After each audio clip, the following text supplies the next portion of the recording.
Recorded Books presents Murder in the Park by Jeanne M. Dams, narrated by Libby Mcknight. Chapter 1.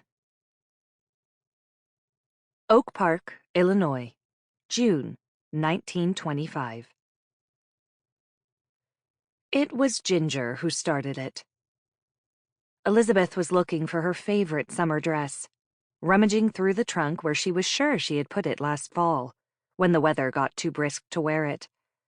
The cat was joining enthusiastically in the search, jumping into the trunk again and again, burrowing and disarranging the contents.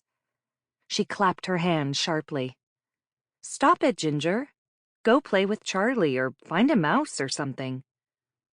He jumped out with a flick of his orange tail, giving her a look that made it quite plain he was going because he wanted to, certainly not because of her command. He had made a sorry mess of her carefully organized belongings. Out-of-season clothes had been neatly folded at the top. Now they were in a rumpled mess and falling half out of the trunk. The summer dresses would have to be ironed all over again, and poor Susanna had quite enough to do, helping Mother prepare for the garden party on Saturday. Young Mary wasn't much good at ironing, and I've never picked up an iron in my life, thought Elizabeth. But I suppose I'm going to have to try. It's getting really hot. I can't go around in woolens much longer.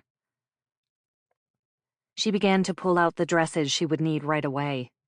The simple tunics with few of the awkward frills or pleats that would be so easy to ruin with a clumsy iron. Thank goodness her taste ran to the tailored look.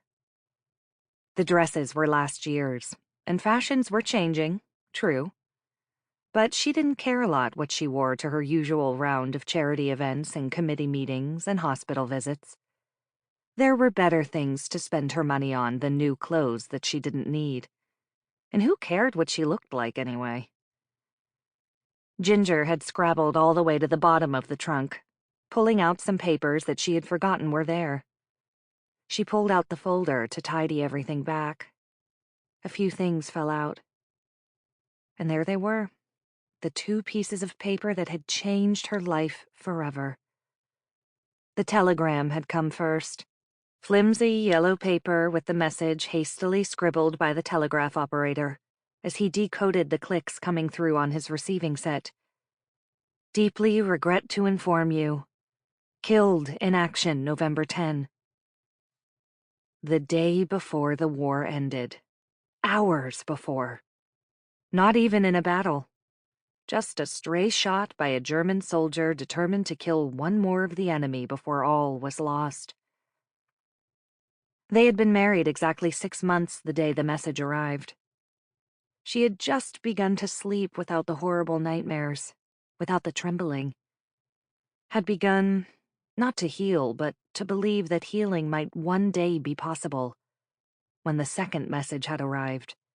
The letter from Will. Long delayed by the chaotic conditions in war-torn France, it was a paean of joy. The war would be over in days, it said. The Kaiser was going to abdicate. All over but the shouting. He'd be home as soon as he was mustered out. "Can't wait to see you, my darling Liz. Give Skeezix a pat for me, won't you? And tell him his dad will be back before he even finds his way into the world." She didn't need to open the envelope now, to read the words. They were seared into her brain.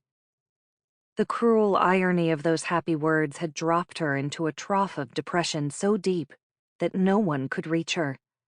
Not her friends, or her parents, or her pastor. One well-meant attempt to cheer her ended in the hysterics that caused her to go into labor much too soon. The doctors couldn't save the baby, and nearly lost Elizabeth, too. "Leave me alone," she had said fiercely to one nurse who tried to make her eat, once she was able to sit up. "Why should I eat? I have nothing to live for. Let me die." The nurse was bitterly weary. She had spent a long shift looking after wounded soldiers, men fighting for their lives with the same determination they'd shown against the enemy in France. Sample complete. Ready to continue?